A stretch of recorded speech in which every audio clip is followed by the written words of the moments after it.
एक रोटी कम खाना, एक कपड़ा कम पहनना, घर में एक कमरा कम बनवाना, रिश्तेदारी में 1 रुपया कम खर्च करना, किसी धार्मिक जुलूस पर, किसी कर्मकांड पर पैसा मत खर्च करना, और जितना पैसा इससे बचाओ वो अपने घर के बेटा बेटी को शिक्षा देने और पढ़ाने पर खर्च करना।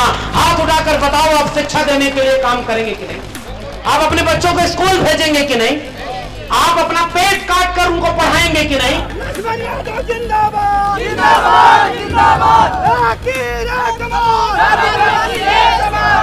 देखो कौन आया, शेर आया, शेर आया। कौन आया, शेर आया, शेर आया।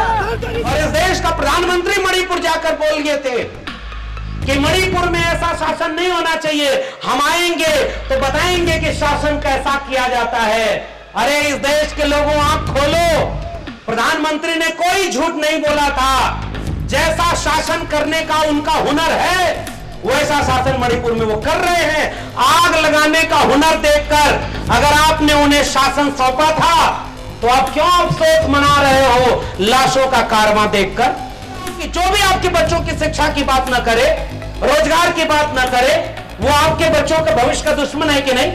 और अचानक आकर रोज आपसे कहे हिंदू खतरे में है, मुसलमान खतरे में है, मंदिर खतरे में है, धर्म खतरे में है, और जितना खतरे में ये सब बताते हैं उनका एक भी बच्चा आपका धर्म बचाने आपके बीच में नहीं आता। उनका बच्चा, बेटा बेटी विदेश में पढ़ाई करने जाता है। और बताओ छत्तीसगढ़ में कितने सरकारी स्कूल बचे हैं जिसमें आपके बच्चों को अच्छी शिक्षा मिले?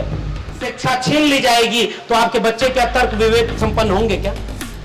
आपके बच्चों से अगर शिक्षा छीन ली गई, कलम छीन लिया गया, तो कलम छीन लिए लोगों के हाथ में कुछ दंगाई लोग आएंगे और कहेंगे धर्म खतरे में है, चलो बचाने। आपका बच्चा जो अपनी जमीन खतरे में थी कभी बचाने नहीं गया, जो आपका जंगल खतरे में था कभी बचाने नहीं गया, जो आपकी शिक्षा खतरे में थी कभी बचाने नहीं गया, जो आपका रोजगार खतरे में था कभी बचाने नहीं गया। वो झूठा धर्म खतरे का नारा सुनकर धर्म बचाने चला गया और हमारा और आपका परिवार लुट गया। और जिसने दंगा करवाया वो चुनाव पे चुनाव जीतता गया। इसलिए छत्तीसगढ़ के लोगों, एक वादा करके जाओ, कभी भी किसी दंगाई जुलूस में अपने बेटी बेटे को भेजने नहीं जाओगे और कभी भी धर्म की लड़ाई में आप शामिल नहीं होगे। बहुत बहुत धन्यवाद। आज कृषि उपज मंडी मगरलोड धमतरी छत्तीसगढ़ के इस कार्यक्रम में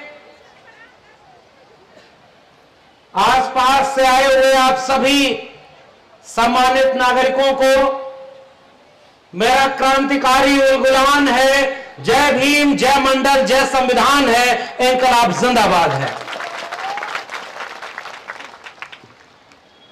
मंच पर बैठे हुए सभी सम्मानित अतिथिगण, चूंकि अतिथियों की लिस्ट बहुत लंबी है तो मैं सबका सम्मान एक साथ कर देता हूं। आप सबका बहुत बहुत धन्यवाद।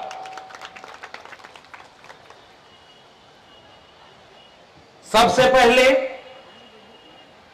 पिछली बार, पिछले साल आज ही के दिन हमें आपके बीच में होना था।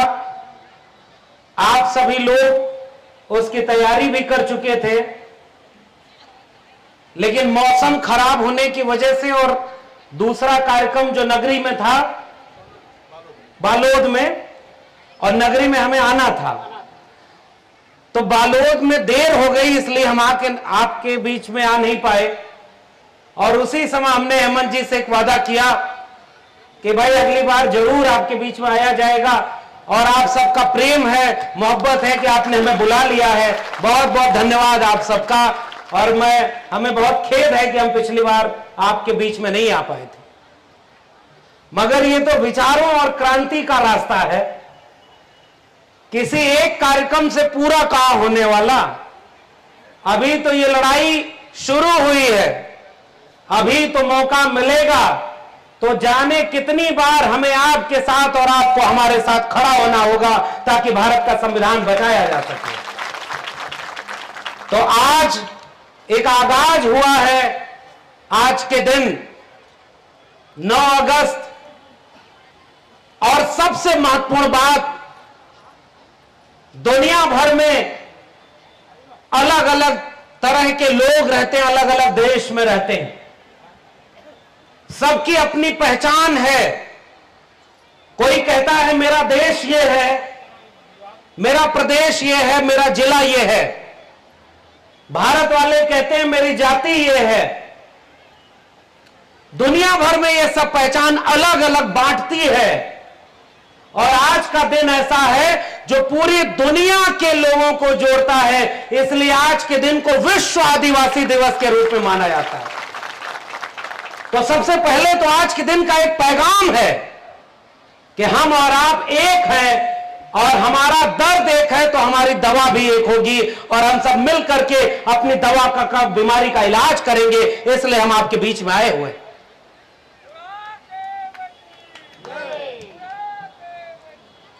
आज जिन लोगों का हम नारा लगाते हैं, चाहे वो बुढ़ादेव जी हो, चाहे हमारे आदिवासी समाज के नायक हो, बाबा बिरसा मुंडा, जयपाल सिंह मुंडा, सिद्धू कान्हू तिलका मांझी, टंटिया मामा से होकर के छत्तीसगढ़ की जमीन पर वीर शहीद वीर सिंह जी, वीर नारायण सिंह जी की जमीन हो, इनके नारे इसलिए लगाए जाते हैं कि इन्होंने कुछ ऐसा किया अपने जीवन में कि अगर वो लोग वैसा न करते तो हम आज यहां नहीं खड़े होते। इसलिए हम अपने पुरखों को याद करते हैं।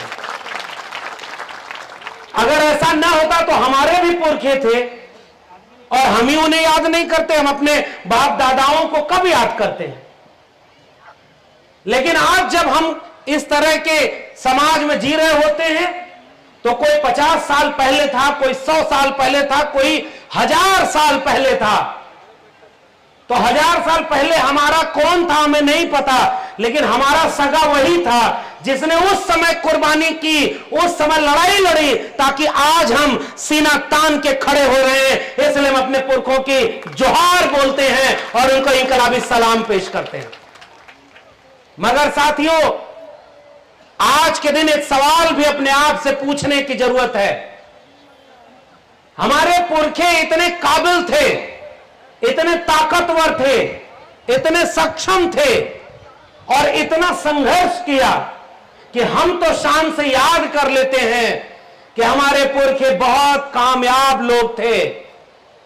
मगर उन्होंने जो लड़ाई लड़ी उससे हमें हासिल हुआ कि हम यहां तक पहुंचे, वरना हमारे लोग कहां खायब थे भाई।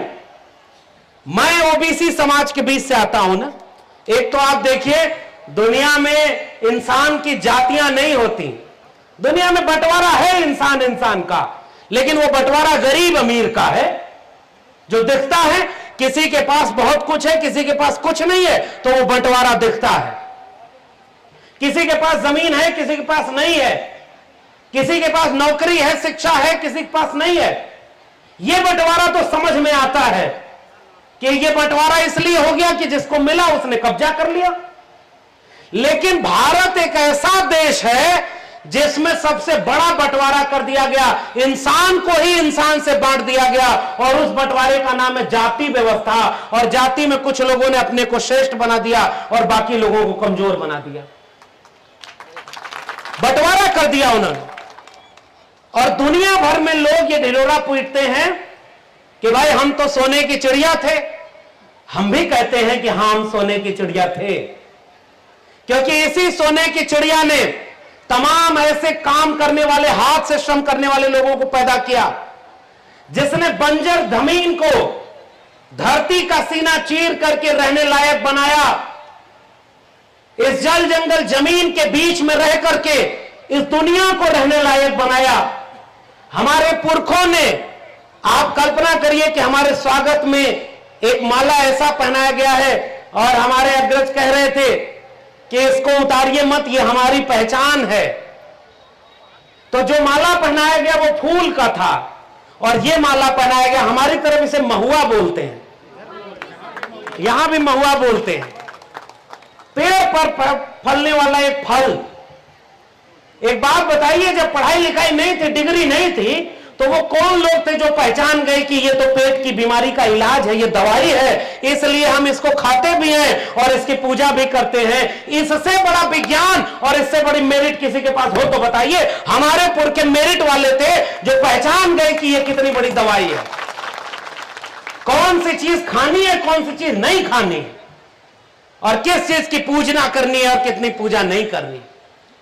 और मैं तो आदिवासी समाज के बीच में जब आता हूं और ओबीसी समाज का हूं, एक बहुत बड़ी बात आपके बीच में कह रहा हूं।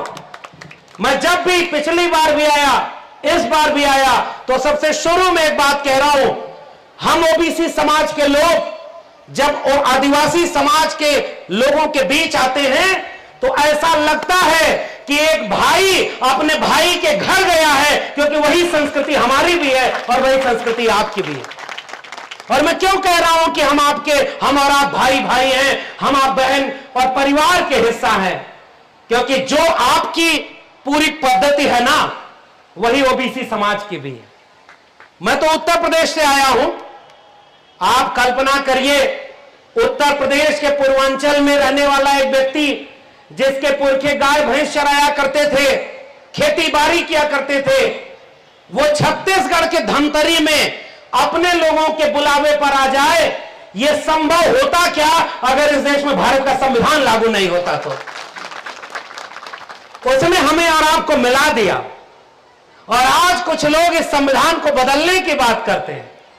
ये छत्तीसगढ़ है और हमें पता चला है कि छत्तीसगढ़ में भी कुछ नए नए टाइप के लोग आए हैं जो कहते हैं कि भारत के संविधान को बदलना है और इसे फलाने का राष्ट्र बनाना है। बताओ धमतरी के लोगों, जिस संविधान ने आपको हक दिया, क्या उसको बदलने वालों को आप यूं ही माफ कर देंगे क्या? क्या भारत के संविधान को बदलने वालों को माफ कर देंगे क्या? क्या उनको वोट देकर सरकार बनवा देंगे क्या? ये जो संविधान आपका हक दिया, इसे आपके रहते कोई बदल सकता है क्या? एक वादा करिए 9 अगस्त को पूरे छत्तीसगढ़ और देश भर के लोगों, जिस संविधान ने हमको और आपको मिला दिया, हम मिट जाएंगे लेकिन भारत के संविधान से छड़काने नहीं होने देंगे। और पहली बात यह भारत के संविधान को बचाने की इसलिए है क्योंकि यह संभव हुआ क्योंकि उत्तर प्रदेश के व्यक्ति को आप हमारे बीच में बुला करके इतना सम्मान दे रहे हैं। और मैं क्यों कह रहा हूं कि आदिवासी समाज के बीच आकर के मैं परिवार के बीच में आया हूं, क्योंकि हमारे ओबीसी समाज और जिसे ओबीसी कहते हैं, अगर ये संविधान न होता तो वो भी पहचान हमें न मिलती। ये भी पहचान हमें भारत के संविधान ने दी है कि ओबीसी समाज की 3743 जातियों का इतिहास पढ़िए। और यहां भी बहुत सारे हमारे सम्मानित ओबीसी समाज के लोग आए हुए हैं, आपके बीच में आए होंगे और इस कार्यक्रम के बाद आपसे मिलने आएंगे। उनसे भी जाकर पूछना आप, जब ये मंदिर मस्जिद की लड़ाई नहीं थी, जब ये पाखंड और अंधविश्वास के नाम पर आपकी पूंजी को लूट नहीं लिया जा रहा था, तब आपके घर में पूजा कैसे होती थी? यही प्रकृति पूजा थी। हम भी अपने घर में शादी विवाह होता था तो कहीं घास का दूध, तो कहीं चावल में हल्दी, तो कहीं कोई गाय और उसका वो सारी चीज, दूध दही, और उसके बाद प्रकृति की पूजा करके कोई बच्चा पैदा हो या कोई मर जाए या कोई शादी विवाह हो या किसी का और कोई फंक्शन हो, हम भी प्रकृति पूजक हैं और आदिवासी समाज भी प्रकृति पूजक है। इसलिए हमारा और रिश्ता परिवार का रिश्ता है। और आज कुछ लोग हमें बांट रहे हैं भाई, वो कहते हैं कि ओबीसी अलग है, आदिवासी अलग है। और मैं जब आपके बीच में आया और वहां जो देवता की पूजा के लिए आप ले गए, तो मैंने देखा कि वहां कोई देवता नहीं और वहां कोई बीच में पुरोहित नहीं बैठा, सीधे प्रकृति आपके सामने कुछ चिन्हों से बैठी हुई है। वो प्रकृति है, वो धरती के प्रतीक हैं। कोई अन्न बीज है, कोई खाने वाली चीज है, यानी जिन चीजों से हमारा वजूद है हम उसे ही पूजते हैं और उसी के सामने झुकते हैं। ये बीच में कौन आ गया भाई जो कहता था कि हम तुमको भगवान से मिला देंगे? अरे हमारा तो डायरेक्ट कांटेक्ट है, इसलिए बीच वालों को सबसे पहले निकाल दो आप।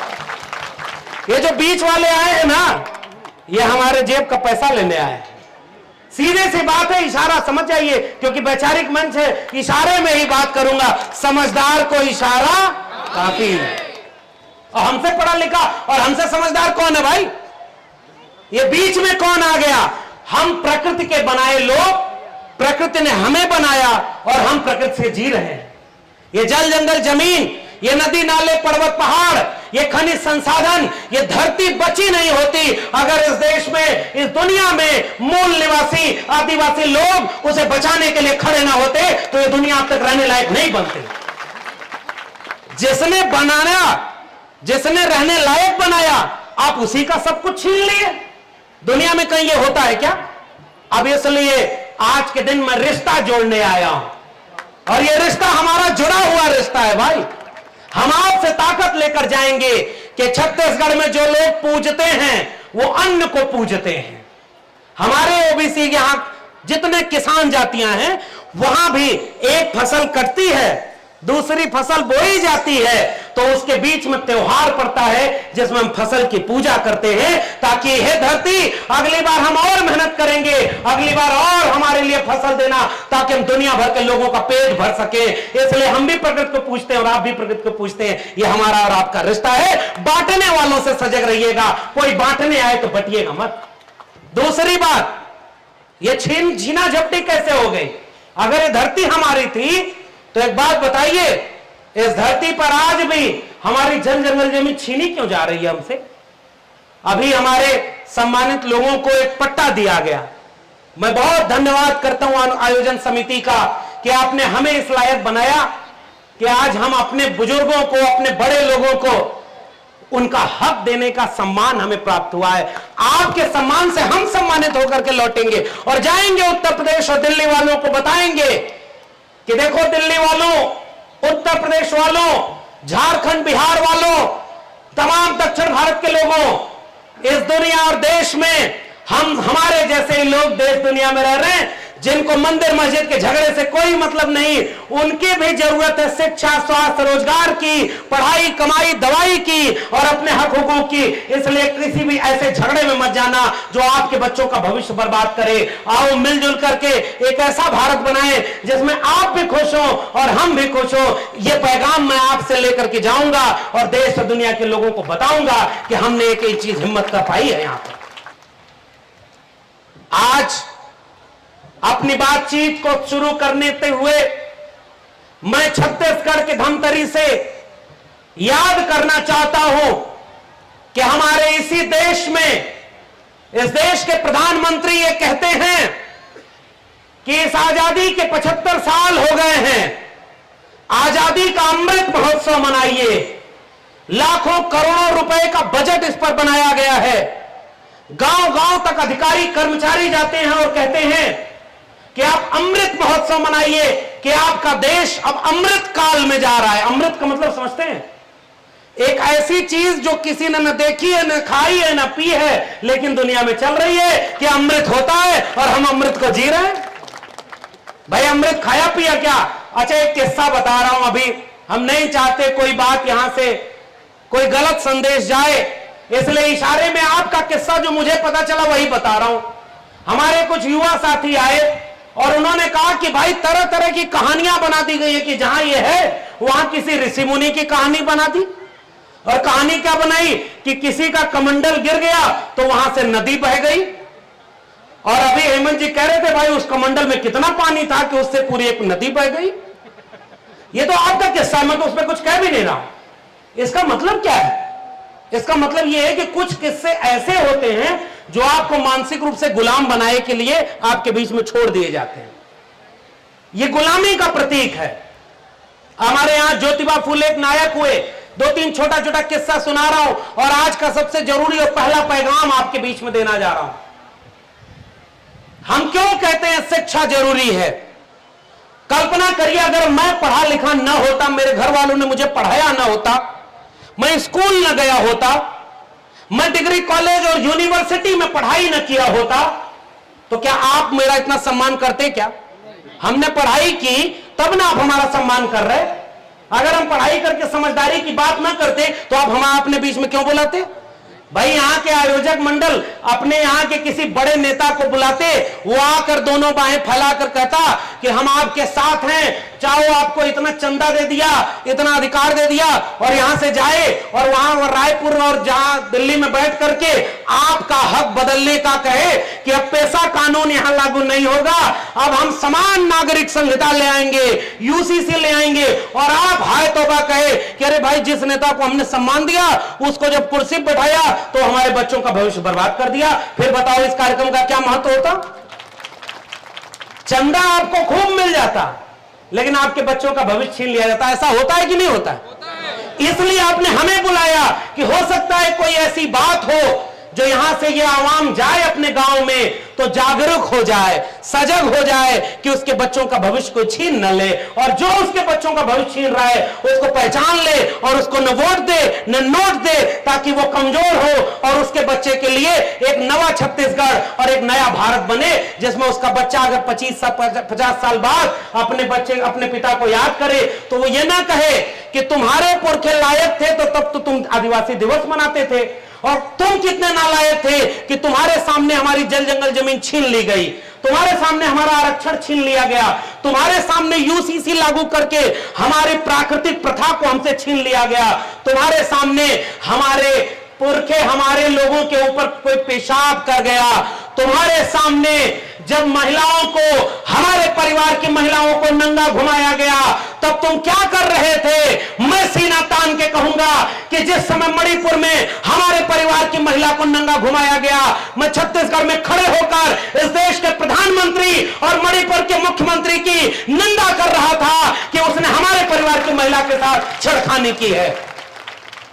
इसलिए मैं आपके बीच में आया हूं ताकि आने वाली पीढ़ियों से आंख मिला सकूं, क्योंकि 25-50 साल बाद हमारे बच्चे हमसे पूछेंगे कि जब मणिपुर की महिलाओं को नंगा घुमाया गया तो नंगा वो महिलाएं नहीं हुई, नंगा ये पूरा देश हो गया है जिसने चुपचाप उनको ऐसा देखा है, वो अपमान हमारा हुआ है। और उसके बाद चुना हुआ एक मुख्यमंत्री वहां बैठकर बोलता है ऐसी घटनाएं तो रोज होती रहती हैं। मैं यहां से एक पैगाम दे रहा हूं और आपको यह कह रहा हूं, अगर हम और आप ताकतवर होते तो 24 घंटे के अंदर उस मुख्यमंत्री को अपना पद छोड़ना पड़ता जो इतना शर्मनाक बयान दे रहा है, मगर हम बच गए हैं, इसलिए आज हमारा मजाक उड़ाने वाले सत्ता में बैठे। बताओ मैं सही कह रहा हूं कि गलत कह रहा हूं? यह अपमान जो मणिपुर में हो रहा है वो हमारी माताओं बहनों के साथ हो रहा है कि नहीं? और वो चुपचाप हम होता हुआ देख रहे हैं। कोई मध्य प्रदेश में हमारे ही भाई के ऊपर पेशाब कर दे और वहां का मुख्यमंत्री उस पेशाब जिसके ऊपर हुई है उसका पैर धुल रहा है। अब मैं एक बात यहां से यह भी कह रहा हूं, हालांकि यह बात मुझे कहनी नहीं चाहिए और ऐसा करिएगा भी मत, मैं अपील भी कर रहा हूं, मगर फिर भी मैं एक कल्पना करने को कह रहा हूं। ऊंची जाति के जिसने पेशाब की उन्हीं के ऊपर एक आदिवासी अगर पेशाब कर दे तो बताओ इस देश में अब तक क्या भूचाल नहीं आ गया होता? क्या हमारी इज्जत कोई इज्जत नहीं है? और पेशाब किया ऊंची जाति ने और मुख्यमंत्री जो ओबीसी है वो चला गया उनका पैर धोने, अरे उसी को बुलाते और उसी को उसका पैर धुलाते और घुटनों पर बैठकर माफी मंगाते कि हम क्या, हमारी आने वाली पीढ़ी भी किसी आदिवासी भाई के साथ ऐसा अपमान कभी नहीं करेगी। ऐसा हुआ क्या? वो पैर धो दिए और आप खुश हो गए। वो पैर धोते हैं इस देश के प्रधानमंत्री कि हम इस देश में मैला साफ करने वालों का भी पैर धोते हैं, इस देश में जिन्हें अछूत कहा जाता है उनका भी पैर धोते हैं। इस देश के प्रधानमंत्री कहते हैं कि मैं गरीब घर का बेटा हूं, चाय बेचकर प्रधानमंत्री बना हूं। उन्हें चाय बेचते देश में कोई नहीं देखा, मगर पूरा देश बेच रहे हैं, फिर भी उनके भक्त कहते हैं कहां कुछ बेच रहे हैं। आप समझ गए कि नहीं? किस स्टेशन पर चाय बेची, कौन सी चाय बेची, कितने दिन चाय बेची, इसका कोई लिखित इतिहास है क्या? और वही लोग हमसे कहते हैं कि अगर आदिवासियों को जमीन चाहिए तो उसका कागज चाहिए। छत्तीसगढ़ में अगर आपको आरक्षण लेना है, अभी हेमंत जी बता रहे थे और साहू जी बैठे हुए हैं छत्तीसगढ़ बना 2001 में और शायद कागज मांगते 50 साल पुराना। अरे भाई, जब इस देश के मूल वहां के रहने वालों को अपनी जमीन चाहिए तो तुम कागज मांगते हो, और जब तुम्हें हम कहते हैं कि प्रधानमंत्री अपनी डिग्री दिखाओ तो हमें फेक डिग्री दिखा देते हो, झूठी डिग्री दिखा देते हो। बताओ, ये धोखा हमारे साथ हो रहा है कि नहीं? इस देश के प्रधानमंत्री की डिग्री झूठी है, ये पता है कि नहीं आपको? प्रधानमंत्री, अच्छा एक बात बताइए, दुनिया में बहुत सारे झूठे लोग पैदा हुए होंगे, लेकिन इस देश ने इतना झूठा प्रधानमंत्री आज तक नहीं देखा होगा। इतना बड़ा झूठ बोलने वाला। और कैसे झूठ बोलने वाला? उन्होंने कहा कि हर साल हम इतना एम्स खोल रहे हैं, इतना यूनिवर्सिटी खोल रहे हैं, इतने हॉस्पिटल खोल रहे हैं, और 4-6 दिन बाद उन्हीं का मंत्री संसद में बयान देता है कि जितना प्रधानमंत्री जी 1 साल में खोल रहे थे उतना तो हम 9 साल में भी नहीं खोल पाए हैं। बताइए, झूठ बोला कि नहीं बोला? और जमीन बेच रहे, रेल बेच रहे, बैंक बेच रहे, LIC बेच रहे, और मैं दिल्ली विश्वविद्यालय का एक ठेके पर प्रोफेसर आपको बताने आया हूं, हमारे और आपके बच्चों की शिक्षा भी बेच दिया है उस प्रधानमंत्री ने जिसकी अपनी डिग्री फेक थी। मैं क्यों यह बात इतने गुस्से से कह रहा हूं? क्योंकि अगर शिक्षा ना होती तो हम तो पढ़ ही नहीं पाते, और जब हम पढ़ नहीं पाते तो हम जान ही नहीं पाते कि बूढ़ादेव का इतिहास क्या है। तिलका मांझी, सिद्धू कानू, बिरसा मुंडा, जयपाल सिंह मुंडा अगर न होते तो यह देश ऐसा बन ही नहीं पाता। जयपाल सिंह मुंडा साहब संविधान सभा में खड़े हुए तो उन्होंने एक बात बोली थी जो मैं आज विश्व आदिवासी दिवस के दिन बोलना चाहता हूं। जयपाल सिंह मुंडा साहब खड़े होकर बोले कि देखो भाई, इस देश में लोकतंत्र तुम्हें आदिवासियों को सिखाने की जरूरत नहीं है, हम सिंधु घाटी सभ्यता के वारिस हैं, लोकतंत्र को हमने पैदा किया है, इस देश को हमसे लोकतंत्र सीखना चाहिए। यह बात वहां पर जयपाल सिंह मुंडा ने बोली। उन्होंने कहा कि हमारे जल जंगल में छीन लोगे तो हम देश का करेंगे क्या? तब आकर प्रधानमंत्री बोलते हैं कि अमृतकाल में इतना ऊंचा तिरंगा फहराओ, इतना ज्यादा ये करो, इतना पैसा इसके लिए दे रहे हैं। बताओ इस देश के प्रधानमंत्री महोदय, किसी क्रिकेटर की उंगली टूट जाती है तब तुम ट्वीट करते हो, विदेश तुम्हें घूमने जाता होता है तो तुम फोटो ट्वीट करते हो, तुम्हें अगर किसी विपक्षी दल की एकता अगर बनी कि वो इंडिया नाम दे दिए तो तुम ये ट्वीट करते हो, भाषण देते हो कि ये इंडिया वाले ईस्ट इंडिया कंपनी वाले हैं। सुना कि नहीं आपने? उन्होंने कहा ये ईस्ट इंडिया कंपनी और लश्कर वो इंडियन मुजाहिदीन वाले इंडिया वाले हैं, और खुद उसी प्रधानमंत्री ने अपनी योजनाओं का नाम रखा है खेलो India, startup India, make in India. तो बताओ प्रधानमंत्री, ये सारा इंडिया कौन सा वाला है? ईस्ट इंडिया कंपनी वाला है या इंडियन मुजाहिदीन वाला है? अरे तुम इस देश के लोगों को मूर्ख समझते हो। हाँ, यह बात सही है कि इस देश के लोग अभी इतने नादान हैं कि वो तुम्हारे जैसे झूठे व्यक्ति को फिर से प्रधानमंत्री बना देते हैं। क्यों मैं झूठा कह रहा हूं? क्योंकि उसने कहा था ना कि 15 लाख एक एक अकाउंट में आएगा। बताइए, मैं कोई गलत बात कह रहा हूं क्या? 15 लाख आया क्या आपके अकाउंट में? बताइए, 15 रुपया भी आया क्या? 2 करोड़ रोजगार हर साल दूंगा, 2 करोड़ रोजगार मिला क्या? अब तक 9 साल में 18 करोड़ रोजगार होना चाहिए, और आज इस देश में ऐसा हो गया है कि 18 करोड़ लोगों की नौकरी छूट गई होगी, नौकरी छीन ली गई, और फिर भी आप खुश हैं क्योंकि वो मुसलमानों के खिलाफ तो है। गलत बात कहूं तो बोलिएगा, उसने हमें जातियों में तोड़कर आपस में बांट दिया, धर्म के नाम पर लड़ा रहे हैं, और दूसरी तरफ हमारे बच्चों की शिक्षा, रोजगार, नौकरी और जल जंगल जमीन को प्राइवेट अपने दोस्त अंबानी और अडानी के हाथों बेच रहे हैं। ये आपके साथ सबसे बड़ा धोखा हो रहा है। इसलिए जागो मेरे भाइयों बहनों, माताओं, बुजुर्गों, आपके हमारे सामने ये पूरा देश लूटा जा रहा है। मैं अभी 1 हफ्ते पहले झारखंड गया था, और झारखंड में जिस जगह पर मेरा कार्यक्रम था वहां बहुत बड़ा खनिज संसाधन था। और भाई छत्तीसगढ़ जब आता हूं तो एक बात जरूर याद आती है। पता चलता है कि इस देश में, इस राज्य में 97% लोग तो SC ST OBC हैं, 32% से ज्यादा तो आदिवासी हैं, कुछ लोग तो कहते हैं कि 40% तक हैं। आपको एक फार्मूला दूं, आप ये कहिए कि इस प्रदेश में आदिवासी 50% है, और कोई कहे कि गलत बोल रहे हो तो आप कहिए गिनती करवा लो, फिर से गिनती करवा लो भाई। अगर हम गलत बोल रहे हैं तो बताओ हमारी आबादी कितनी है। इस प्रदेश में ओबीसी समाज के लोग भी है ना। ओबीसी समाज के लोगों, ये जो आज प्रधानमंत्री बने बैठे हैं, उन्होंने भी मान्यवर कहा कि मैं ओबीसी मां का बेटा हूं। हालांकि जब वोट मांगना होता है तभी उन्हें याद आता है, उसके बाद जब मंडल कमीशन की बात करनी होती तो ओबीसी की बात नहीं करते। बताओ जरा छत्तीसगढ़ के ओबीसी समाज के लोगों, आपकी आबादी कितनी होगी? यहां पर ओबीसी समाज के लोग बैठे होंगे, बताइए कितनी आबादी होगी। अब देखिए ओबीसी समाज के लोग भी कर रहे हैं 48% है, मैं इसको भी कर रहा हूं, इसको भी को 50% है। कोई कहीं गलत बोल रहे हो तो आप कहीं गिनती करवा लो, अगर हम गलत बोल रहे हैं तो आप गिनती करवा लो। अच्छा अब दूसरी बात बताओ, इस देश में प्रधानमंत्री ओबीसी हैं, इस प्रदेश के मुख्यमंत्री ओबीसी हैं, तो ओबीसी को मंडल कमीशन के हिसाब से 27% आरक्षण मिलना चाहिए कि नहीं मिलना चाहिए? भाई बताइए, जैसे प्रधानमंत्री बोलते हैं वैसे ही मैं भी बोल रहा हूं। बताओ भाइयों बहनों 2 करोड़ रोजगार आपको मिलना चाहिए कि नहीं मिलना चाहिए? बताओ भाइयों बहनों 15 लाख नौकरी आपको मिलनी चाहिए कि नहीं मिलनी चाहिए? बताओ आपका अच्छा दिन आना चाहिए कि नहीं आना चाहिए? तो बताओ 27% ओबीसी को 27% आरक्षण मिलना चाहिए कि नहीं मिलना चाहिए? ये बताओ आपका आरक्षण जब बढ़ाया गया तो कौन वहां पर हस्तक्षेप नहीं कर रहा है? उसको रोका कौन हुआ है? वही जो नागपुर से आया है, राज्यपाल बना के बिठा दिया गया है। मैं तो एक सवाल पूछ रहा हूं ना, अगर चुनी हुई सरकार आपका हक दे रही है, और यही झारखंड के लोगों ने भी कहा कि भाई आदिवासी जितने हैं उतने आदिवासी को नौकरी में, शिक्षा में, जमीन में, बैंक में, विद्यालय में, स्कूल में, कॉलेज में और हर जगह उनको हिस्सेदारी मिलनी चाहिए कि नहीं मिलनी चाहिए? आपकी हिस्सेदारी छीनी जा रही है और अपने दोस्तों को पूरा देश बेचा जा रहा है। भारत आजाद हुआ 7.5% आदिवासी थे, 2011 की जनगणना कह रही है लगभग 9% होने वाले हैं। अगर कायदे से अब गिनती करा लो, जनगणना ही नहीं करा रहे।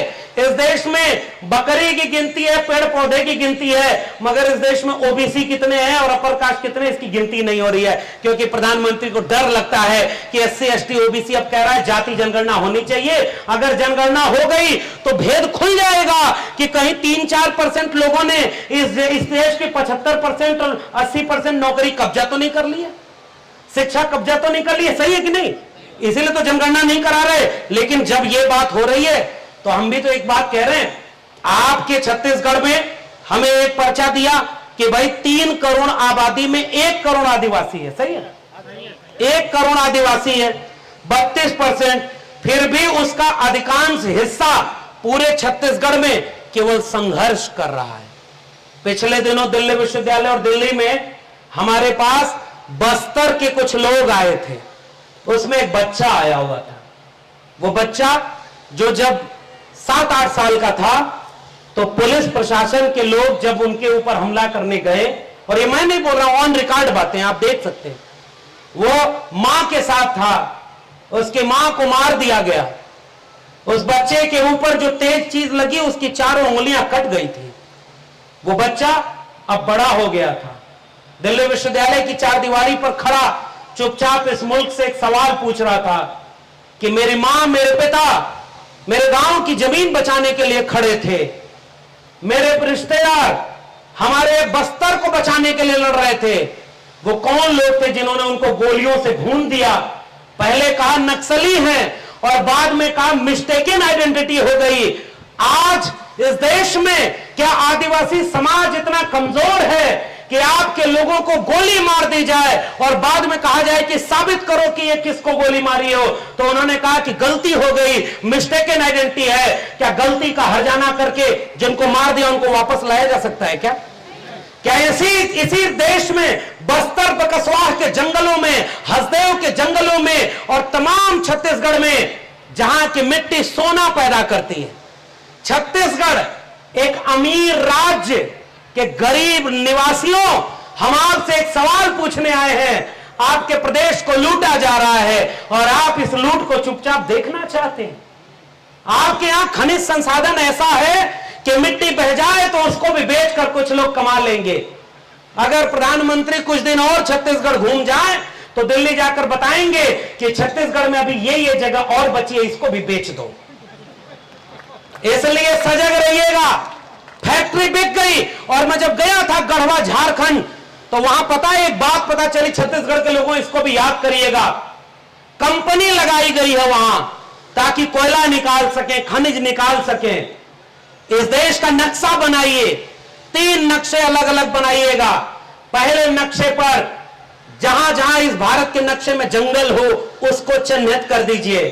दूसरे नक्शे पर इस भारत में जहां जहां खनिज संसाधन हो, रॉ मटेरियल हो, उसको चिन्हित कर दीजिए। और तीसरे नक्शे पर आदिवासी को बनाइए। तीनों नक्शे को जब एक पर लिखेंगे तो तीनों भारत एक नजर आएगा। जहां सबसे ज्यादा खनिज है वहीं सबसे ज्यादा जंगल है, और जहां जल जंगल जमीन है वहीं आदिवासी है, लेकिन वहीं सबसे ज्यादा लूट हो रही है और हम चुपचाप उस लूट को देख रहे हैं। सरकार आपको जब आपके इलाके में कोई फैक्ट्री लगाती है तो उसके बॉन्ड पेपर पर साइन कराती है, और बॉन्ड पेपर पर बताएं क्या लिखा होता है कि अगर प्राइवेट की कंपनी लगेगी तो इलाके के लोगों को रोजगार मिलेगा। आपके भी छत्तीसगढ़ में कंपनियां लगी है ना? बताइए, जितना वादा किया था उसने नौकरी उतनी दी क्या? उसकी 10% नौकरी भी झारखंड में नहीं मिली है। पता नहीं छत्तीसगढ़ में कितनी मिली है, मुझे नहीं पता। उन्होंने कहा कि जहां हमारी कंपनी लगेगी, क्योंकि सरकार उनकी मदद करती है, तो जब वो वहां पर गए तो उन्होंने कहा कि जब छत्तीसगढ़ और यहां के इलाके में हम कंपनी लगा रहे हैं तो हम यहां से खनिज संसाधन लेंगे तो आपके बच्चों को शिक्षा मुफ्त देंगे, दवाई मुफ्त देंगे, पढ़ाई मुफ्त देंगे, कमाई मुफ्त देंगे। लेकिन कंपनी लगने के बाद उन्होंने कुछ दलाल पैदा कर लिए। कंपनी दलालों को पैसा दे देती है और वो आपके गांव में आकर कहता है सब चंगासी, और उधर जाकर पैसा ले लेता है। और वो कंपनी ना आपके बच्चों को शिक्षा, अब बताइए ना, छत्तीसगढ़ में कोई ऐसी चीज है क्या जो आपके बच्चों को मुफ्त शिक्षा दे रही है क्या? क्या मुफ्त में रोजगार मिल रहा है क्या? मुफ्त में दवाई मिल रही है क्या? तो जो दवाई, रोजगार और शिक्षा नहीं मिला तो धोखा हो गया कि नहीं आपके साथ? आपके प्रदेश को लूटा गया और आपको मिला कुछ नहीं। इसलिए मैं आपके बीच में आया हूं। आपके इलाके में कानून बनाए गए थे। छत्तीसगढ़ के लोगों, एक बात याद करो आप, जब तक इस देश में भारत का संविधान नहीं लागू था तो इंसान इंसान में बंटवारा था। कोई यहां पैदा हुआ, कोई वहां पैदा हुआ, और इसके बाद सब बटे हुए थे। तब इस देश में एक महानायक पैदा हुआ। उसने कहा कि अब तक कोई मुख से पैदा होता था, कोई भुजाओं से, कोई पैर से, कोई जंघे से। अब इंसान इंसान बराबर होंगे और भारत का संविधान आज से लागू होगा। हर व्यक्ति बराबर होगा और सबको एक वोट का एक अधिकार दिया जाएगा। तब यह देश रहने लायक बना, और उस नायक का नाम था बाबा साहब डॉक्टर भीमराव अंबेडकर। आज बाबा साहब अंबेडकर का संविधान जब इस देश में लागू हुआ तो कुछ वादा किया गया था इस देश के मूल निवासी आदिवासी भाइयों बहनों से। वो वादा क्या था कि जहां आपकी आबादी होगी वहां आपकी जमीन कोई छीन नहीं सकता। और उसी कानून को व्यवस्थित करके क्या बना दिया गया? पेशा कानून। जानते हैं ना आप आदिवासी लोगों, हमसे बेहतर तो आप जानते होंगे, हम तो पढ़कर बोल रहे हैं, आप उसे जीते हैं। तो जो पेशा कानून बनाया गया कि बिना आपकी मर्जी के कोई एक ईंट भी आपके इलाके में नहीं रख सकता, कोई एक पत्थर आपके इलाके से नहीं उठा सकता। यह वादा किया था आजादी की लड़ाई लड़ने वाले लोगों ने आपके हमारे पुरखों से कि भारत का संविधान रहेगा और वहां पर आपके इलाके में छूट दी गई है कि जब तक आपकी राय नहीं ली जाएगी आपकी जमीन कोई ले नहीं सकता। बताओ मणिपुर की आग क्यों लगाई गई? क्योंकि मणिपुर में जो जमीन आदिवासी समाज के बीच है वो तब तक कोई छीन नहीं सकता, खरीद नहीं सकता जब तक उसको उसकी लिस्ट में शामिल न कर दिया जाए। तो जिनके पास सब कुछ था उनको भी वहां लिस्ट में शामिल कर रहे और वहां उनका हक छीनने के लिए वहां पर आग लगवा दिया। और इस देश का प्रधानमंत्री मणिपुर जाकर बोल गए थे कि मणिपुर में ऐसा शासन नहीं होना चाहिए, हम आएंगे तो बताएंगे कि शासन कैसा किया जाता है। अरे इस देश के लोगों आंख खोलो, प्रधानमंत्री ने कोई झूठ नहीं बोला था। जैसा शासन करने का उनका हुनर है वैसा शासन मणिपुर में वो कर रहे हैं। आग लगाने का हुनर देखकर अगर आपने उन्हें शासन सौंपा था तो आप क्यों अफसोस मना रहे हो लाशों का कारवां देखकर, जब आपने उसे चुना ही था आग लगाने के लिए। और मैं केवल एक बात की नहीं कर रहा हूं, मैं ये कह रहा हूं कि जो भी आपके बच्चों की शिक्षा की बात ना करे रोजगार की बात ना करे, वो आपके बच्चों के भविष्य का दुश्मन है कि नहीं? और अचानक आकर रोज आपसे कहे हिंदू खतरे में है, मुसलमान खतरे में है, मंदिर खतरे में है, धर्म खतरे में है, और जितना खतरे में ये सब बताते हैं उनका एक भी बच्चा आपका धर्म बचाने आपके बीच में नहीं आता है। उनका बच्चा बेटा बेटी विदेश में पढ़ाई करने जाता है। और बताओ छत्तीसगढ़ में कितने सरकारी स्कूल बचे हैं जिसमें आपके बच्चों को अच्छी शिक्षा मिले? कहीं इमारत नहीं है तो कहीं मास्टर नहीं है, कहीं किताब नहीं है तो कहीं वहां पर बारिश में छत चूती है। शिक्षा छीन ली जाएगी तो आपके बच्चे क्या तर्क विवेक संपन्न होंगे क्या? आपके बच्चों से अगर शिक्षा छीन ली गई, कलम छीन लिया गया, तो कलम छीन लिए लोगों के हाथ में कुछ दंगाई लोग आएंगे और कहेंगे धर्म खतरे में है, चलो बचाने। आपका बच्चा जो अपनी जमीन खतरे में थी कभी बचाने नहीं गया, जो आपका जंगल खतरे में था कभी बचाने नहीं गया, जो आपकी शिक्षा खतरे में थी कभी बचाने नहीं गया, जो आपका रोजगार खतरे में था कभी बचाने नहीं गया। वो झूठा धर्म खतरे का नारा सुनकर धर्म बचाने चला गया और हमारा और आपका परिवार लुट गया। और जिसने दंगा करवाया वो चुनाव पे चुनाव जीतता गया। इसलिए छत्तीसगढ़ के लोगों, एक वादा करके जाओ, कभी भी किसी धार्मिक जुलूस में, दंगाई जुलूस में अपने बेटी बेटे को भेजने नहीं जाओगे और कभी भी धर्म की लड़ाई में आप शामिल नहीं होगे। अगर लड़ना है तो शिक्षा की लड़ाई लड़ो, कलम और किताब की लड़ाई लड़ो और अपने जल जंगल जमीन बचाने की लड़ाई लड़ो। क्योंकि अगर शिक्षा बचा लोगे तो आपका बेटा बेटी समझदार पैदा होगा। समझदार पैदा होगा तो सवाल करेगा और धोखे से सजग रहेगा। मैं एक किस्सा हर जगह सुनाता हूं, आप भी सुनो। हमारे यहां मैं इशारे में कुछ बात बोलूंगा कि कुछ लोगों को बुरा ना लोगे और आयोजक लोगों को भी कोई दिक्कत ना हो।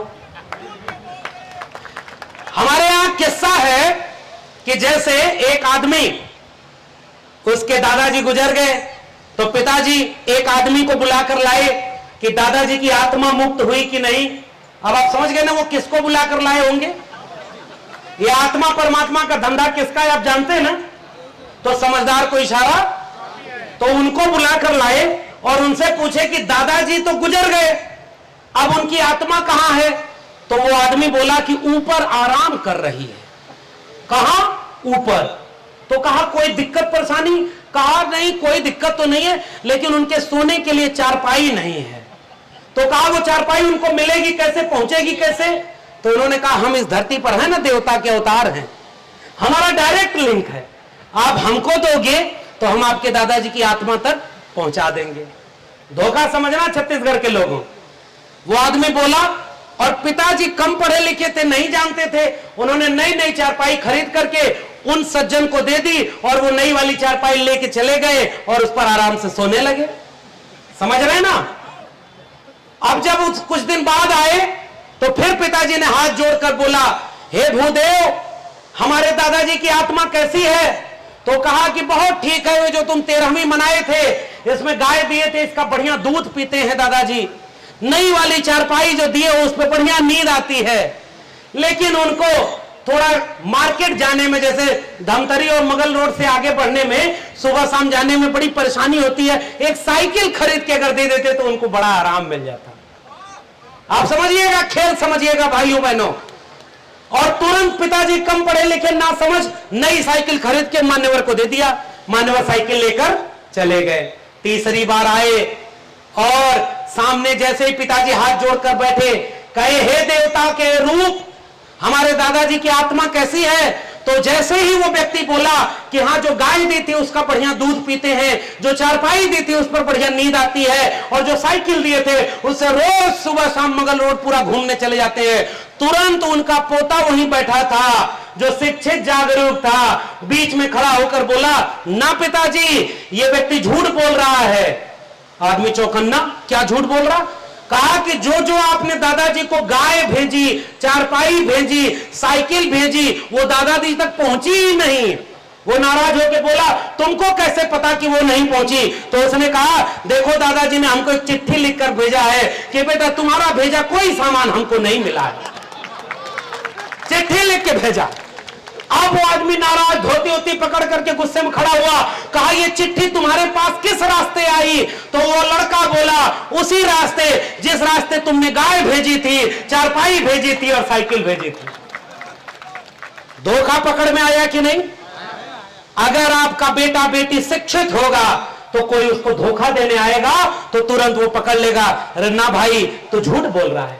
पता नहीं हमारे यहां तो होता है, आपके यहां होता है कि नहीं, जादू दिखाने वाले आते हैं, देखा है? अरे वो ऐसे मिट्टी उठाएंगे, मंत्र फूकेंगे और उसका पैसा बना देंगे। हमारे पिताजी ने एक बार देखा कि ये मिट्टी से पैसा बना दे रहा है और उसके बाद कह रहा है अगर जादू पसंद आया तो 10-10 रुपया दीजिए। पिताजी ने उसका हाथ पकड़ के कहा, रे मूर्ख, तुझे मिट्टी से पैसा बनाने की कला जब आती है तो तू हमसे पैसा क्यों मांग रहा है? जा तू हर जगह मिट्टी का पैसा बना दे, कुछ अपने रख लेना, कुछ हमको भी दे देना। वो जादूगर झोला उठाकर भाग गया। एक और व्यक्ति है जो कहा है, मेरा क्या है जी, हम तो फकीर आदमी है, झोला लेकर चल देंगे। बताइए वो आदमी कौन है? पहचान गए कि नहीं वो आदमी कौन है? जिसने कहा था झोला उठाकर चल दूंगा, लेकिन छत्तीसगढ़ के लोगों उस झोले में उसने आपके बच्चों की शिक्षा बेच दी है, रोजगार भर लिया है, जमीन भर ली है, और हमें तो कोई पर्ची दे रहा है कि आप बाहर से आए हैं, बोल दीजिए, कुछ दिन आप चले जाएंगे।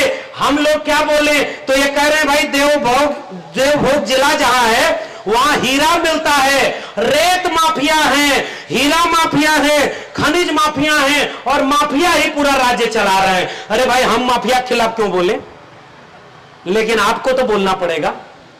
अरे भाई आपके बच्चों की शिक्षा कोई छीन ले और आप बोलेंगे नहीं तो मेरा क्या होगा? मैं तो शिक्षित हो गया, मैं तो जागरूक हो गया, मैं अपने बेटा बेटी को पढ़ा लूंगा। लेकिन है मेरे गांव के लोगों, मेरे मासूम भोले भाले लोगों, आप जब तक समझोगे ना कि कोई मंदिर मस्जिद धर्म के नाम पर आपको लड़ाता चला गया और पीछे से आपके बच्चों की शिक्षा बेच दी, तब तक बहुत देर हो जाएगी। ये आपके पैसा कानून जो छीन लिए गए, आपके राज्य में भी पैसा कानून लागू नहीं किया गया। लोग वादा करते गए कि हम पैसा कानून लागू करेंगे, और आपके जिले, आपके जवार में पैसा कानून लागू नहीं है। तो बताओ इसकी गलती किसकी? जो सरकार में है उसकी या आपकी? सच सच बोलो, सरकार में जो है उसकी गलती है या आपकी है? आपकी गलती है, हमारी गलती है। अगर आपके राज्य में बस्तर में नरसंहार हो रहा है, ताड़मेटला, एड मेसला, सिलगेर फर्जी इनकाउंटर हो रहे हैं, बताओ उसके गुनहगार फर्जी इनकाउंटर करने वाले पुलिस वाले या सरकार वाले हैं कि हम और आप हैं? एक इनकाउंटर अगर फर्जी हुआ होता और इस राज्य का SC ST OBC समाज एकजुट कर सड़कों पर उतर गया होता, किसी भी सरकार में इतनी हिम्मत नहीं होती कि दोबारा कोई फर्जी इनकाउंटर कर लेता। मगर आज भी इनकाउंटर इसलिए हो रहे हैं क्योंकि हम और आप बटे हुए हैं। कोई आता है और हमको आपको लड़ा देता है, अरे भाई OBC समाज के लोगों, साहू जी अलग हैं, यादव जी अलग हैं, और फलाने जी अलग हैं, ढमकाने जी अलग हैं। आदिवासी समाज के लोगों, आप में से ये जाति अलग है, ये जाति अलग है। आप में बंटवारा हो रहा है कि नहीं? ये बंटवारा आपके बेटा बेटी कैसे समझेंगे अगर शिक्षा नहीं होगी तो? शिक्षा होना इसलिए जरूरी है।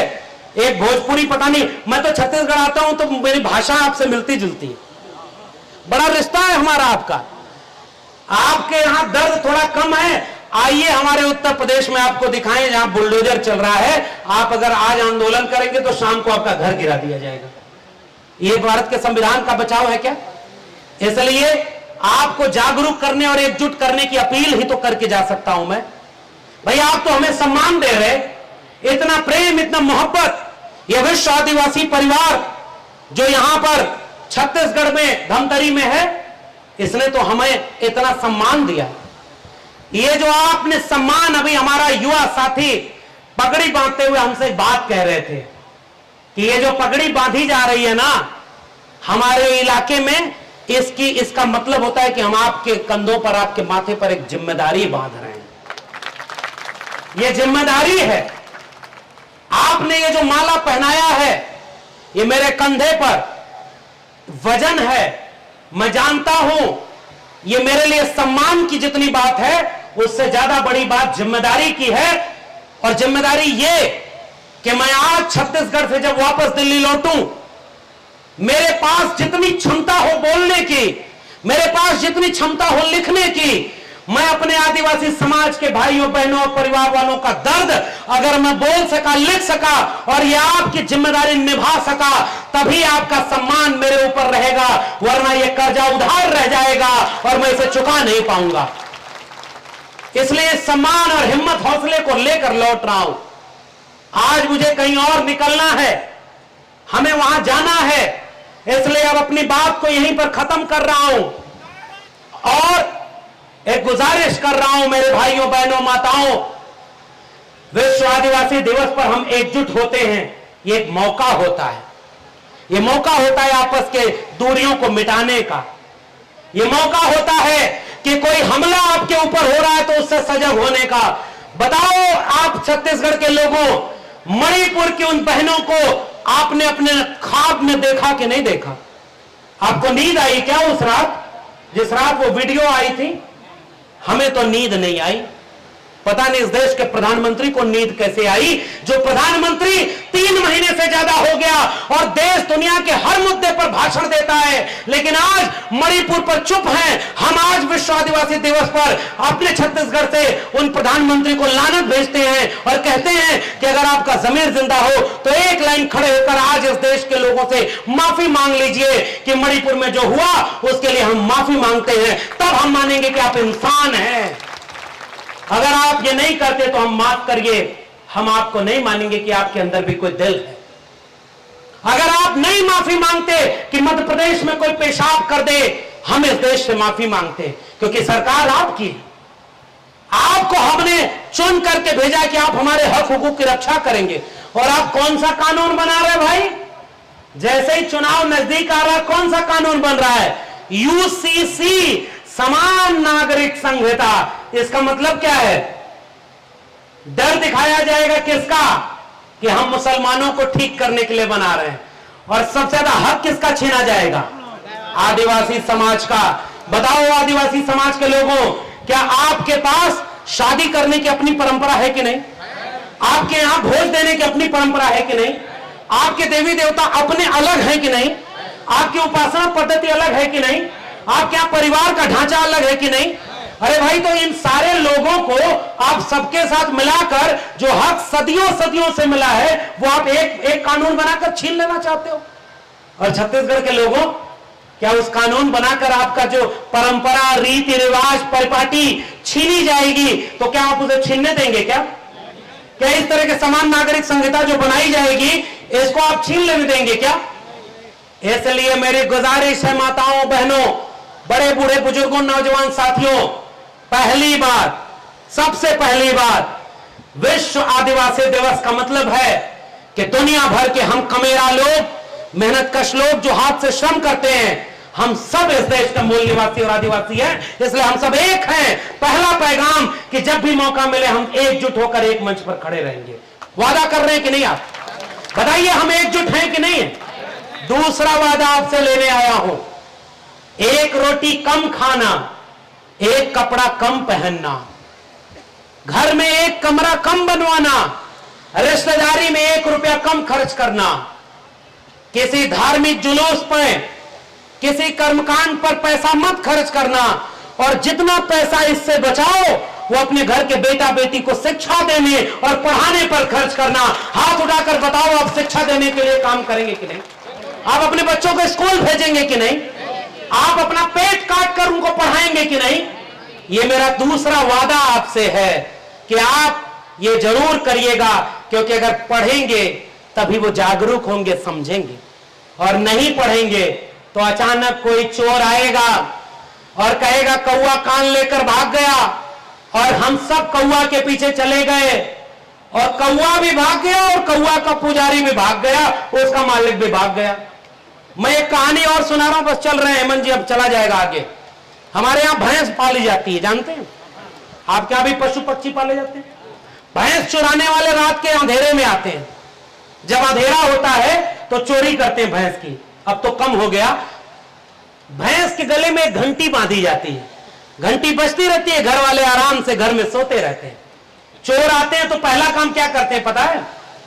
एक चोर गले से घंटी निकालता है भैंस के और पूरब लेकर भागता है, और बाकी चोर भैंस लेकर पश्चिम भागते हैं। घर वालों की नींद खुलेगी तो किस तरफ दौड़ेंगे? जिधर से घंटी की आवाज आएगी। सारे उधर से भागे जिधर घंटी लेकर चोर भाग रहा था, और भागते भागते चोर अंत में घंटी एक जगह फेंक कर चला गया। पूरा परिवार गांव दौड़ता रहा, अंत में क्या जाकर मिला उसे? और दूसरे रास्ते चोर भैंस चुराकर आपके बच्चों की शिक्षा की भैंस, रोजगार की भैंस, पेशा कानून की भैंस, अपनी परंपरा परिपाटी की भैंस, खनिज संसाधनों की, जल जंगल जमीन की, हक हुकूक हिस्सेदारी की कोई भैंस चुरा कर भाग रहा है और आपसे कह रहा है कि देखो धर्म खतरे में है, मंदिर खतरे में है। हाथ उठाकर बताओ धमतरी के लोगों, किसी भी धार्मिक जुलूस में और दंगाई भीड़ में अपने बच्चों को शामिल नहीं होने दोगे? वादा करो आपकी लड़ाई मंदिर मस्जिद की नहीं है। वादा है कि नहीं? अरे जिस समय इस देश में स्कूल कॉलेज विश्वविद्यालय की लड़ाई होनी चाहिए, उस समय इस देश में देवालय की लड़ाई लड़ाई जाए। अरे भाई उस मंदिर का क्या करेंगे हम? मंदिर से दो तरह के लोग पैदा होते हैं, एक पुजारी और दूसरा, जोर से बोलिए भाई, मैं तो जागरूक लोगों के बीच में हूं, मैंने तो ये बात बोली भी नहीं। मैंने तो कहा कि मंदिर की कमाई दो लोगों के पास जाती है। हमारे समाजवादी आंदोलन का नारा था, मंदिर की वो लड़े लड़ाई, मंदिर की जो खाए कमाई। इसलिए जो कमाई खाए उसी को कहिए कि जाओ तुम मंदिर की लड़ाई लड़ो। हमको तो हक हुकूक मिला स्कूल कॉलेज विश्वविद्यालय से, इसलिए हमको लड़ाई लड़नी होगी, तो हम चलेंगे स्कूल कॉलेज विश्वविद्यालय की लड़ाई लड़ेंगे। और नारा क्या था आपके इलाके का भाई? जो जमीन सरकारी है वो जमीन, तो जो जमीन सरकारी है आप कहने से आपकी हो जाएगी क्या? लड़के लेना पड़ेगा। हम जोर से नारा लगा रहे हैं कि हम ये देश नहीं झुकने दूंगा, ये देश नहीं बिकने दूंगा, सौगंध मुझे इस मिट्टी की, मैं देश नहीं लुटने दूंगा। याद आया किसने नारा लगाया था? याद आया? सौगंध मुझे इस मिट्टी की, मैं देश नहीं झुकने दूंगा। अरे देश इतना झुक गया कि आपके मुल्क के मूल निवासी घरों की महिलाएं निवस्त की जा रही हैं। प्रधानमंत्री जी 10 लाख का सूट भी इस नंगेपन को नहीं ढक पाएगा। ये पूरा मुल्क नंगा हो गया है, माफी मांगने की जरूरत है। इसलिए ये देश बेचा जा रहा है, कंपनी और निजी हाथों में शिक्षा, रोजगार और आपकी जमीन बेची जा रही है। इसको बचाएंगे कि नहीं बचाएंगे? इसलिए आपके यहां फेक इनकाउंटर, फेक जो है पेशा कानून आपका लागू नहीं हो रहा। पुरखे लड़ गए भाई। बिरसा मुंडा के हाथ में उलगुलान की मशाल थी, उलगुलान का नारा दिया था, क्रांति का नारा दिया था कि हम इस देश के मूल निवासी हैं, इस देश के रहने वाले हैं, इसलिए इस देश के जल जंगल जमीन पर हमारा हक है। और हम नारा ही लगाते रह गए और जो लूट लिए जमीन को उनको हम रोक नहीं पा रहे। तो बताइए नारा लगाने से आपको जमीन आपकी मिलेगी? फिर कैसे मिलेगी? एकजुट होना होगा कि नहीं?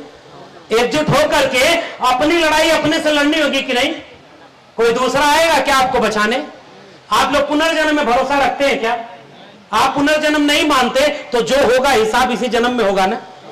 इसलिए टूटेंगी तलवारें टकराकर तुमसे, हो जाएंगे दुश्मन के तरकश खाली, और हर मैदाने जंग में तुम बेखौफ लड़ो, वक्त से पहले मौत नहीं आने वाली। ये अपील और गुजारिश करके जा रहा हूं आपसे। लड़ना पड़ेगा, एकजुट होना पड़ेगा। अरे ये दुनिया मोहब्बत प्यार की दुनिया है भाई। हम मिलजुल कर रहते थे ना, आपके दुख में हम दुखी, हमारे दुख में आप दुखी, तब जाकर के मिलकर हम एक मोहब्बत प्यार वाला भारत बनाए थे ना। आज इस मोहब्बत प्यार में कहीं मणिपुर में आग तो कहीं मेवात में आग, कहीं उधर स्कूल में आग तो कहीं जो है आपकी नौकरी में आग, कहीं टमाटर 250 रुपया किलो तो कहीं की एलपीजी गैस 1200 रुपए की, कहीं आपकी रोटी महंगी तो कहीं आपकी पढ़ाई महंगी, और आप चुपचाप देख रहे हैं।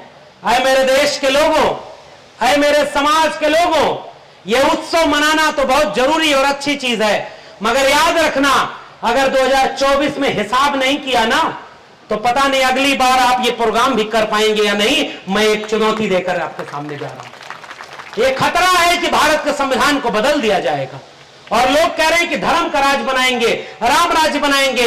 हम कह रहे हैं राम को तुम ले लो, राज को हमें वापस ले दो। अबुआ देशम अबुआ राज, हमारा देश हमारा राज होना चाहिए। इसलिए वो नारा हमारे व्यवहार में दिखना चाहिए। साल भर बाद ये दिन आएगा ना भाइयों बहनों, साल भर क्या करोगे? आओ यहां एकजुट हो जाओ। सर्व आदिवासी समाज के लोगों, हर दिन सजग हो जाओ, शिक्षा के लिए लड़ो, जमीन के लिए लड़ो, पेशा कानून के लिए लड़ो, समान नागरिक आचार संहिता का खिलाफ करना और मणिपुर के खिलाफ खड़े हो और इस देश में जो आग लगा रहे हो उसके खिलाफ खड़े हो, तब जाकर हमारे नारे में ताकत बचेगी। आने वाली पीढ़ी जब सवाल करेगी कि आग लग रही थी तब तुम क्या कर रहे थे, एक जंगल में आग लग गई, एक छोटी सी चिड़िया, सारे पक्षी भागने लगे, एक छोटी सी चिड़िया अपनी चोंच में पानी भर करके जाए और आग पर डाले और फिर आए चोंच में पानी भर के आग पर डाले। जंगल के बाकी जानवर हंसने लगे, अरे चिड़िया इतनी बड़ी आग लगी है और इतनी बड़ी आग तेरी चोंच के एक बूंद पानी से बुझ जाएगी क्या? उस चिड़िया ने जो पैगाम दिया धमतरी छत्तीसगढ़ के लोगों, ये मेरा आखिरी वाक्य, आखिरी पैगाम है। हो सकता है कल को हमें जेल में डाल दिया जाए, हो सकता है कि कल हमारे जैसे बोलने वालों को गिरफ्तार कर लिया जाए, हो सकता है कि कोई गोली मार दे, हो सकता है कोई हमारी आवाज दबा दे, मगर एक बात याद रखना, ये जान जोखिम में डालकर केवल हम इसलिए बोल रहे क्योंकि हमारे पुरखे जान जोखिम में डाले तो हम खड़े हो पाए। अगर हम नहीं खड़े होंगे तो आने वाली पीढ़ियां गुलाम पैदा होंगी। उस चिड़िया ने कहा कि मैं जानती हूं कि मेरी चोंच के एक बूंद पानी से जंगल की आग नहीं बुझेगी, मैं जानती हूं कि ये आग बहुत बड़ी है और मेरे चोंच से नहीं बुझेगी, मगर जब इस देश में इस बात का हिसाब किया जाएगा कि जब मंदिर मस्जिद के नाम पर, मणिपुर में वाद के नाम पर, पेशा कानून न लागू करने के नाम पर, बस्तर में आदिवासियों को मार देने के नाम पर, हसदेव के जंगलों को लूट लेने के नाम पर, खनिज संसाधनों को खत्म कर देने के नाम पर, आपके पेशा कानून को न लागू होने के नाम पर, यूसीसी थोप देने के नाम पर पूरे देश में जो आग लगाई जा रही थी, जब इस आग का इतिहास लिखा जाएगा तो मेरा नाम आग लगाने वालों में नहीं, आग बुझाने वालों में शामिल होगा। जय भीम, जय मंडल, इनकलाब जिंदाबाद, जय भीम, जोहार, उल गुलाम जिंदाबाद।